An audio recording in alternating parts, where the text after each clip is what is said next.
ایسے جب تک کوئی دعویٰ منقع نہ ہو بھائی بحث کبھی نہیں کی جاتی ہے.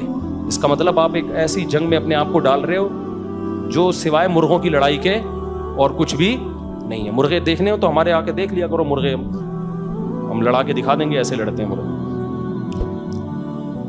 اور میں المحنت پہ بھی ریکارڈ کرواؤں گا, آپ بے فکر رہیں, اس کو بولنے دو. ابھی کہہ رہا ہے دیکھنا المحنت, پھر یہاں سے بھی بھاگے گا. پھر پتہ کیا کہے گا, اصل میں یہ تو اصولی عقیدے نہیں ہیں, اصل میں تو پہلے حضرت معاویہ کے مسئلے پہ آنا چاہیے. پھر جب حضرت معاویہ پہ آئیں گے تو کہے گا اصل میں تو پہلے وہ قبر سے اٹھنی ملنے والے مسئلے پہ آنا چاہیے. کوئی اٹھنی وٹھنی کا بھی کوئی واقعہ ہے, پہلے اس پہ آنا چاہیے. پھر کہے گا یہ تو مدرسوں میں جو بدکاری ہوتی ہے پہلے مدرسے تو ٹھیک کرو اپنے. پھر ہم کہیں گے جب کالج یونیورسٹیوں میں تو بھائی یہ کیسز زیادہ ہیں, تو پھر اصل میں پہلے اس مسئلے پہ آنا چاہیے. پھر اصل میں تو گنجے, کتنے گنجے ہیں جن کے سر پہ بال نہیں ہیں, پہلے ہمیں ان کے سروں پہ بال نکالنے کی فکر کرنی چاہیے. کتنے کنوارے ہیں سوسائٹی میں ان کی شادیاں نہیں ہو رہی, پہلے ان طلاق یافتہ عورتوں کی اور کنواروں کی شادیوں کی فکر کرنی چاہیے. بھائی جان آپ کو کسی کی بھی فکر نہیں ہے, آپ کو اپنی عزت بچانے کی فکر ہے بس. یہاں سے موقع ملے ادھر ٹن مارا, ادھر سے موقع ملے ادھر ٹن مارا, تو ٹکتا ہی نہیں ہے بندہ. وہ ایک خاتون گئی, پنجابی خاتون تھی, تو انگلش آتی نہیں تھی, تو ڈاکٹر سے جا کے کہنے لگی ڈاکٹر صاحب یہ جو میرا منڈا ہے نا یہ نہ سلیپتا ہے نہ ایٹدا ہے, نہ سلیپدا ہے نہ ایٹدا ہے, بس ویپدا ہی ویپدا ہے. صحیح, نہ ایٹدا ہے نہ سلیپدا ہے, بس ویپدا ہی ویپدا ہے. تو یہ جو چونچو کا مربع ہے نا, یہ انجینئر علی مرزا کا دوسرا نام ہے, چونچو کا مربع, کہ ایک مختلف چیزوں کا ایک پراگندہ خیالات کا ایک مجموعہ ہے جو کسی ایک جگہ کبھی بھی نہیں ٹکتا. تو ایسے آدمی سے کبھی بحث نہیں ہو سکتی جو کسی ایک جگہ ٹکے ہی نہیں. اس کو ایک جگہ پہلے ٹکانا پڑتا ہے کہ بھائی تیرا دعویٰ کیا ہے, تو ٹک جا اس میں. تو المفند پہ جب میں انشاءاللہ ریکارڈ کرواؤں گا تو میں اس سے کچھ سوالات پوچھوں گا کہ یہ نظریہ غلط ہے تو صحیح کیا ہے آپ وہ بتاؤ, اور پھر اس غلط کے بارے میں آپ کی رائے کیا ہے. جو یہ نظریہ غلط رکھتا ہے وہ کیا ہے, شرعن گمراہ ہے, کیا ہے, کافر ہے یا بدعتی ہے, کیا ہے. تو میں ایسے نہیں چھوڑوں گا انشاءاللہ. تو میں اصل میں ان کی طرح فارغ نہیں ہوں, مسئلہ سارا یہ ہمارے PCO کام ہے, اصلاحی بیانات ہوتے ہیں, تو اس کی طرح فارغ ہوتا ہے. اس کا تو پورا ہفتہ وہی کرتا رہتا ہے, پھر لا کے ایک اتوار والے دن پھینک کے چلا جائے. سامنے جو بیٹھے ہوئے ہوتے ہیں بیچارے سیدھے سادے سے لوگ ہیں, بے وقوف لوگ ہیں, سامنے کسی پڑھے لکھے کو بھی نہیں بیٹھنے دیتا. ہم نے کتنی دفعہ کوشش کی ہے کہ بھائی میں سوال لکھ کے دیتا ہوں, آپ جاؤ اکیڈمی میں یہ سوال پوچھو. پھر میں نے لڑکوں کو کہا جب یہ سوال پوچھو گے نا دیکھنا یہ الٹا گھما کے یہ جواب دے گا, تو پھر آپ نے اگلا سوال یہ پوچھنا ہے, پکڑ کے رکھنا ہے. لیکن پھر ہمیں پتا چلا بھائی ایسے فیئر سوالات کی اجازت نہیں ہے وہاں. سلیکٹڈ سوالات ہوتے ہیں کہ تجھے یہ پوچھنا ہے. یہ بالکل ایسے ہی ہے جیسے, بس یہ بتا کے میں اپنے بیان ختم کرتا ہوں, بہت ٹائم ہو گیا. ایک تھا وہ ایک گاؤں میں نا, کہ وہ نہیں ہوتے بڈیرے ہوتے ہیں, سردار ہوتے ہیں, پرانے زمانے میں وہ بڑا بے وقوف سردار تھا. اس نے اپنا ایک ملازم رکھا ہوا تھا. اب سردار کو کہیں پتہ چل گیا کہ لوگ مجھے بے وقوف کہتے ہیں. سردار کو بڑا غصہ آیا کہ میں تو بڑا ذہین ہوں. تو اس نے اپنی ذہانت ثابت کرنے کے لیے اپنے ملازم سے کہا کہ دیکھ تو مجھ سے کوئی پہلی پوچھ تاکہ میں جواب دوں اور سب کو پتہ چل جائے میں کیا ہوں, بہت ذہین. لیکن اس کے کان میں کہہ دیا کہ اتنی آسان پوچھنا کہ مجھے جواب آئے. اکیڈمی میں یہی ہو رہا ہے, دیکھ یہ والا سوال پوچھنا, یہ والا نہیں پوچھنا, یہ نہیں پوچھنا. مفتی صاحب کا عدالتی خلا پہ جو آیا ہے نا اس پہ نہیں پوچھنا, نہ. جب یہ کہہ دیا نا کہ میں نے یہ دعویٰ ہی نہیں کیا, تو یہ نہیں پوچھنا کہ سر آپ نے تو یہ دعویٰ کیا ہے, یہ دیکھیں نا, یہ نہیں پوچھنا. تو اب اس سیٹھ نے ملازم سے کہا, گاؤں کے سردار نے, کہ دیکھ مجھ سے کوئی پہلی پوچھ, لیکن میں پہلے بتا دوں, کان میں بتا دیا اس کے, آسان سی پوچھنا جس کا جواب مجھے آتا ہو, نہیں آیا نا میری گردن اڑا دوں گا میں. مجھے جواب نہیں آیا تو کیا اڑا دوں گا, گردن. یہ اکیڈمی میں ہو رہا ہے. تو اس ملازم نے, اب بیچارہ بڑا ڈر گیا کہ یار کوئی ایسی پہیلی پوچھو جس کا اس پہ جواب آ جائے. بہت سوچ سمجھ کے بڑی آسان سی پہیلی لایا. سرائکی میں ہمارے حضرت یہ واقعہ سنایا کرتے تھے, تو سرائکی ہی میں بولا کرتے تھے. وہ مزہ سرائکی زبان میں ہی آتا ہے کہ حضور ایک پتنی مخلوق ہے, چولہے کے گرد گھومتی ہے, پونچھ گھمیندی ہے, میاؤں میاؤں کرندی ہے. اس نے کہا ایسا نہ پونچھ اور چولہا, اس سے بھی کم وقت کی سمجھ میں نہ آئے نا, پورا ایک کلیئر کٹ بات کرو کہ میاؤں میاؤں کرندی ہے. آپ یہ سوچ رہا ہے, کافی دیر سوچ کے کہتا ہے کوکیڑ, مرغا. اب وہ ملازم کے تو ہاتھ پاؤں کانپنے لگے کہ یار میں بولوں گا غلط جواب ہے تو مجھے ہی مارے گا. یہ ملازم ہوشیار تھا, اس نے ایسا وہ اپنا وہ رسپانس کیا نا کہ سیٹھ کو لگے کہ بالکل صحیح جواب دیا ہے. تو اس نے سیٹھ سے کہا کہ حضور لگتا ہے کسی نے دسیا ہے. یہ اتنا دماغ اللہ نے نارمل آدمی کے پاس ایسی ذہانت نہیں ہوتی, تو بہت ہی کوئی لگتا ہے یہ کسی نے بتایا ہے. حضور آپ جھوٹ بول رہے ہو, یہ کسی نے کیا کیا ہے, بتایا ہے. کہتے نہیں عقل جی دوڑ ہے. یہ کیا ہے, عقل جی دوڑ ہے بھائی, دماغ کا کمال ہے. تو یہی حال ہے میرے بھائی, اکیڈمی میں سوالات پوچھنے کی کھلے عام اجازت نہیں ہے, ورنہ کتنے لوگ ہیں جو ترس رہے ہیں کہ یار ہمیں بھی آنے دو, ہم پوچھیں گے, یہ پوچھیں گے, وہ پوچھیں گے. تو وہ نہیں ہے بھائی, یہ پوچھنا ہے اور اس کا یہ جواب ہے.